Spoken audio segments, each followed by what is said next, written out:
E eu gostaria de compartilhar algo que se encontra aqui no Velho Testamento, algo que se encontra escrito no livro de Números, no capítulo 9, versículos 15 em diante. A paz do Senhor, pastor Rubens, Manassés, Almeida, um abraço forte. Se você é mesmo, Éder, fazendo falta no ginásio, tô nada, rapaz, você supre a minha ausência. Saudade de você, Éder, mesmo. Félix Freitas. Números capítulo 9, versículo 15. Se você puder abrir a sua Bíblia, às vezes você pode não estar com ela aí fisicamente, mas traz no celular. Hoje é muito comum a gente ter o aplicativo da Bíblia no celular. Um abraço, Edgar, Deus te abençoe também. Números 9 e 15. Todos acharam aí? Quem pode dar um amém? Nós temos essa possibilidade, né? Então, um amém bem forte aí para quem achou. Números 9 e 15. E no dia em que foi levantado Nogueira, está no ar aqui conosco também, Deus te abençoe, Nogueira. No dia em que foi levantado o tabernáculo, a nuvem cobriu o tabernáculo sobre a tenda do testemunho, e à tarde estava sobre o tabernáculo com uma aparência de fogo até a manhã. E assim era de contínuo. A nuvem o cobria e de noite havia aparência de fogo. Mas, sempre que a nuvem se alçava de sobre a tenda, os filhos de Israel partiam. E no lugar onde a nuvem parava, ali os filhos de Israel se acampavam. Segundo a ordem do Senhor, os filhos de Israel partiam, e segundo a ordem do Senhor, se acampavam. Todos os dias em que a nuvem parava sobre o tabernáculo, ficavam acampados. E quando a nuvem se detinha muitos dias sobre o tabernáculo, então os filhos de Israel cumpriam a ordem do Senhor e não partiam. E quando a nuvem ficava poucos dias sobre o tabernáculo, segundo a ordem do Senhor, se alojavam, e segundo a ordem do Senhor, partiam. Porém, outras vezes a nuvem ficava desde a tarde até a manhã, e quando ela se alçava pela manhã, então partiam. Quer de dia, quer de noite, alçando-se a nuvem, partiam. Ou, quando a nuvem sobre o tabernáculo se detinha 2 dias, ou 1 mês, ou 1 ano, ficando sobre ele, então os filhos de Israel se alojavam e não partiam. E alçando-se ela, partiam, segundo a ordem do Senhor, se alojavam, e segundo a ordem do Senhor, partiam. Cumpriam o seu dever para com o Senhor, segundo a ordem do Senhor. Percebam que nessa leitura bíblica há uma repetição muito contínua, redundância, mas tem que ser dito, da expressão segundo a ordem do Senhor. Deus abençoe a vida de Oliveira Aline, né? Sandra Santos, Ana, Luana, Amaral, Vanderlei, Nogueira Anjos, Edgar, Deus abençoe a vida de vocês. O que é que esse trecho da Bíblia nos traz para a reflexão? É de que naquele momento em que Moisés havia acabado de edificar, de construir, de mobiliar o tabernáculo segundo a ordem dada por Deus, naquele momento em que Moisés reuniu toda a nação diante do tabernáculo para o consagrar ao Senhor, nesse capítulo 9 de Números, versículo 15, nós percebemos que a presença de Deus se revelou naquele lugar. E dali em diante havia uma nuvem que pairava sobre o tabernáculo. E toda vez que aquela nuvem saía, se levantava do tabernáculo, era um sinal de que Deus queria que toda aquela nação que estava acampada, indo em direção à terra prometida, desarmasse as tendas, arrumasse as malas e seguisse a ordem do Senhor.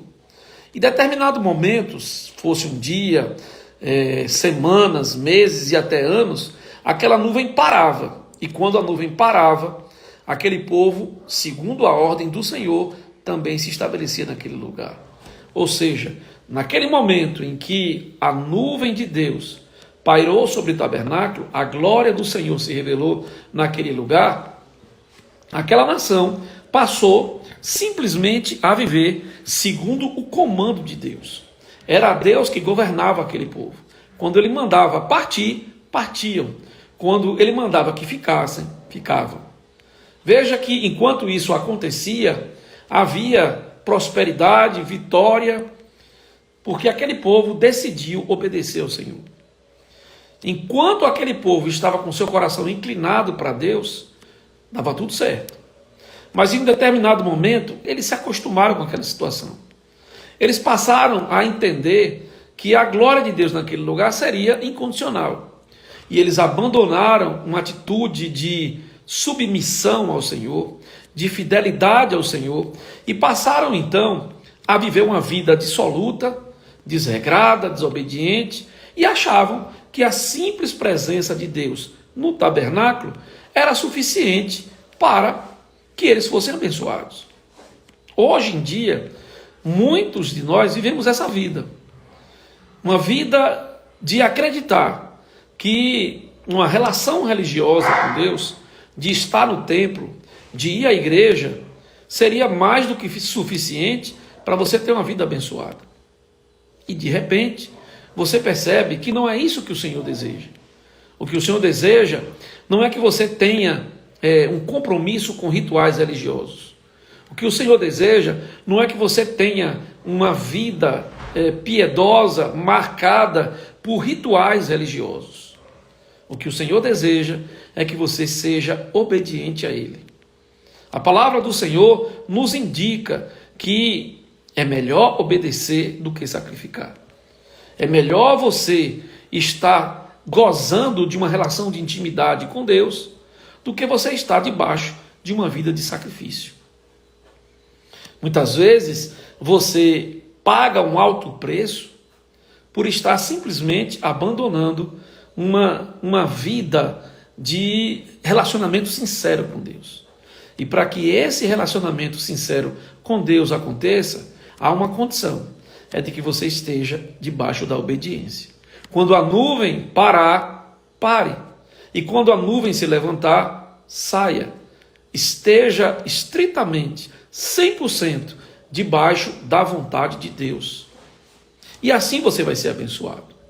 Muitas vezes nós estamos na igreja, muitas vezes nós temos uma vida até de certo ponto de um ritual religioso, oramos, lemos a Bíblia, todos os dias, temos aqueles minutos com Deus, mas vivemos uma vida de qualquer maneira, sem compromisso com os princípios do Criador, do Eterno. Que princípios são esses? Que compromisso seria esse? Primeiro, um compromisso de representá-lo aqui na terra, e representá-lo em amor, em misericórdia, em graça, em entender que a sua vida, ela não tem sentido nela mesma, de que a sua vida, ela não tem razão de ser de uma maneira egoísta. E muitas vezes nós vivemos uma vida diária preocupado com quem nós somos, o que nós vamos construir, o que nós vamos realizar, e nos esquecemos de que nós aqui na terra somos mordomos de Deus. Nós somos efetivamente mordomos de Deus aqui na terra. Fomos escolhidos por Ele, tocados pelo Espírito Santo, para representá-lo aqui na terra. Então tudo que eu tenho, tudo que você tem, não é seu. Todo o talento, todo o nosso perfil sendo construído ao longo da nossa vida, não nos pertence. É uma capacitação divina para que ele seja representado em sua vida. Não é à toa que Paulo nos revela como corpo de Cristo aqui na terra. Somos corpo de Cristo aqui na terra. E ele é a nossa cabeça. Ou seja, ele é quem nos conduz. Os nossos pensamentos provêm dele, mas nós somos os braços de Cristo. Nós somos o aconchego do Senhor aqui na terra.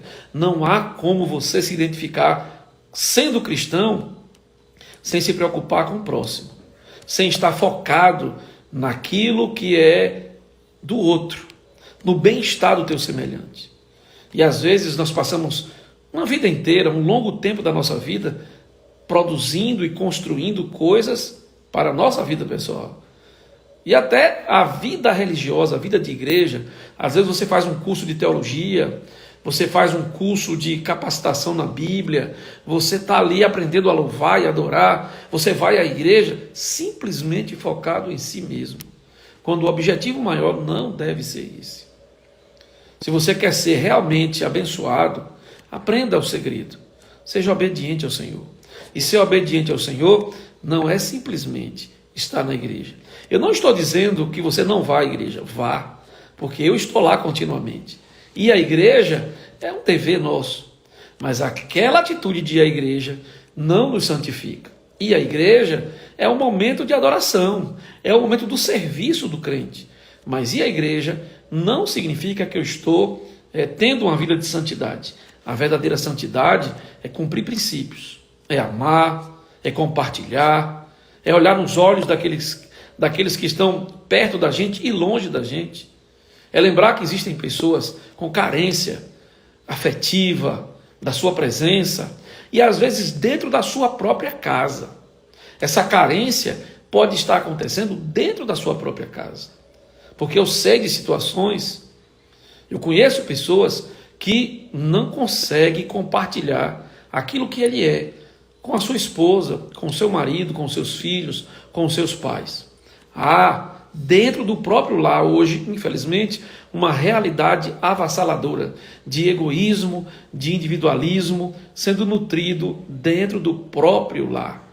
Pessoas que ocupam o mesmo espaço, mas não conseguem representar o amor de Deus dentro da sua própria casa. Então, antes de mais nada, busque obedecer ao Senhor. Busque estar em comunhão com Ele. E a sua vida vai ter um significado maior, vai ter um propósito maior. O real propósito da sua vida é estar além da sua própria existência. É buscar em Deus capacitação para você abençoar outras vidas. Só tem sentido se for assim. Teu patrimônio, teu conhecimento, os teus dons e talentos. Às vezes a gente canta na igreja: meus dons e talentos são para te servir. Na prática, como é que fica?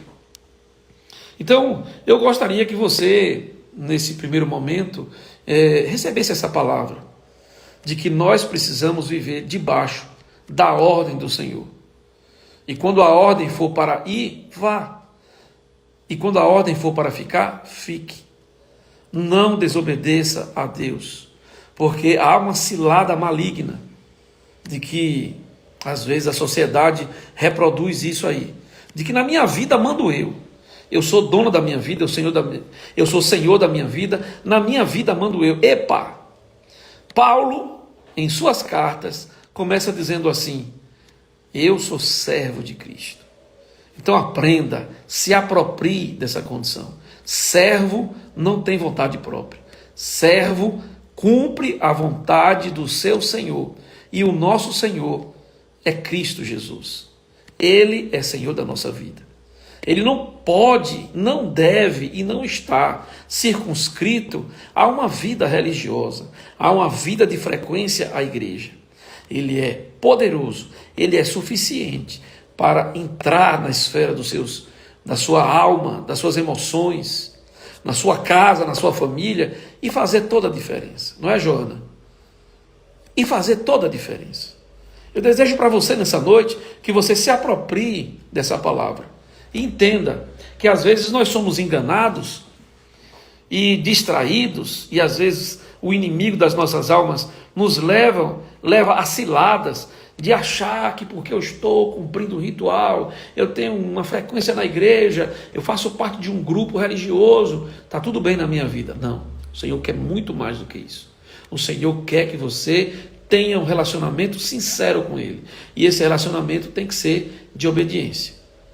Tem que ser centrado na palavra do Senhor. Então, se você foi tocado por essa palavra, feche os seus olhos e eu quero fazer uma oração por você. Denis, meu amigo, quanta saudade de você, Denis. Eu quero orar por você, Denis. Eu quero orar por você, Geisa, por Mari, por Joana, por Gilder Carlos, Às vezes o nome aparece aqui e a gente não sabe nem quem é, mas eu estou citando nomes presentes e Deus sabe. Denison Lucas, Delson Matos, um abraço, Delson. Brenda Souza, eita, essa menina é uma guerreira, uma verdadeira atalaia. Cirilo, Vanildo, Aurilo Lopes, Joana Paulinha, muita gente aqui ligado nessa conexão. Eu quero orar por você. Quero orar por você sinceramente, para que você tenha forças para vencer todas essas batalhas pessoais. Denis, eu também te amo. Amo você, amo a sua família, amo a sua casa, amo tudo aquilo que Deus colocou no teu coração. Você é uma bênção de Deus. Eu quero orar por você nessa noite.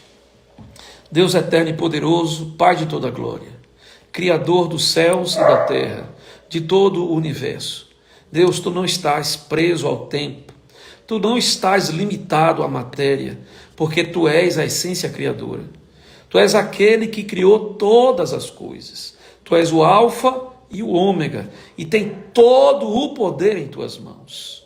Pai, nós reconhecemos nesse momento que somos criaturas falhas e pecadoras.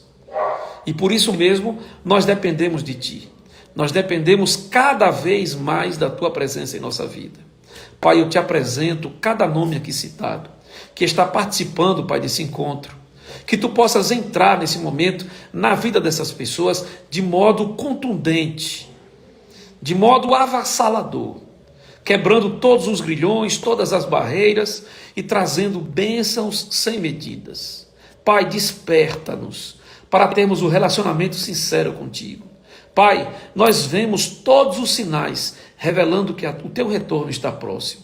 Nos capacita, Pai, nos prepara para termos um encontro verdadeiro contigo, Pai, quando esse momento acontecer. Entra em nossa casa, entra em nossa família, entra em nosso lar, nos trazendo paz, nos trazendo saúde, nos trazendo prosperidade. Deus, invade esses corações, tirando toda a tristeza e colocando no lugar alegria, esperança. Deus, Tu és um Deus poderoso para perdoar todos os nossos pecados. Não há nada que não possa ser perdoado por Ti. Perdoa as nossas iniquidades, sara as nossas feridas, nos anima, Pai, para que nós possamos estar em Tua presença todos os dias, debaixo da Tua ordem. Deus, nos ensina a ouvir a Tua voz.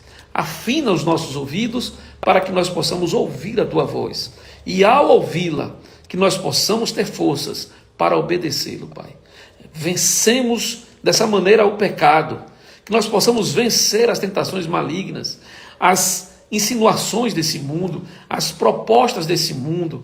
Vençamos também, Pai, a nossa natureza carnal pecaminosa, para que tudo o que nós somos, para que tudo o que nós temos, seja para a Tua glória. Tira, Pai, o nosso sono espiritual, a nossa mornidão espiritual e coloca, Pai, um coração determinado, um coração animado, acrescenta a nossa fé, renova a nossa esperança, Pai. Ó Deus, que haja testemunho de libertação nesse momento, testemunho de cura, testemunho de salvação, testemunho de avivamento, Pai. Eu te peço, em nome de Jesus, desde agora e para todo sempre, desde agora e para todo sempre. Amém. Meu querido amigo Moisés Pio, Only Rodrigues, Dalbélia, Duda, Almeida Clécia, Geisa Gabriela, Deus abençoe poderosamente a vida de cada um de vocês. Vamos fechar esse momento mais uma vez, para que você possa ler na sua Bíblia, Números, capítulo 9, versículos de 15 até o final do capítulo, de 15 a 23. E o resumo dessa palavra é: vamos viver debaixo da vontade do nosso Senhor. Acompanhe comigo essa ministração. Se você não começou desde o início, ela vai ficar gravada aqui no canal. Você volta, assiste desde o começo e se apropria daquilo que Deus tem para dar para você. Nós estamos com uma tentativa de se comunicar com vocês todos os dias. Então, se você ainda não é inscrito em nosso canal, se inscreva. não só no Instagram, mas também no YouTube. Nós temos percebido que há uma desconexão na mente da maioria das pessoas entre o Evangelho de Cristo e a vida prática. É como se nós estivéssemos vivendo uma esquizofrenia religiosa, uma loucura religiosa, que nós estivéssemos experimentando uma dupla personalidade. Porque você tem aquele momento em que você ora, em que você adora, em que você sente a presença de Deus e de repente desliga essa chave e vai tocar a sua vida como se nada tivesse acontecido. E nós queremos transmitir para você um evangelho que é poderoso para impactar a sua vida, não apenas no seu devocional. Um evangelho que é poderoso para impactar a sua vida no dia a dia, para transformar suas relações familiares, para abençoar o seu trabalho, para abençoar o seu dia a dia, para mudar a sua natureza. E eu vou repetir com vocês muitas vezes: a prova do crente dura o tempo que for preciso para ele ouvir a voz de Deus. Grave comigo: a prova do crente dura o tempo que for preciso para ele ouvir a voz de Deus. Que Deus te abençoe.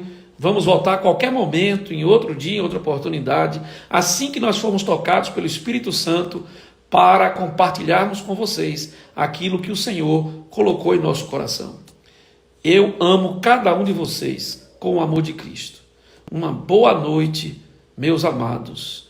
Deus abençoe a você, a sua casa e a sua família.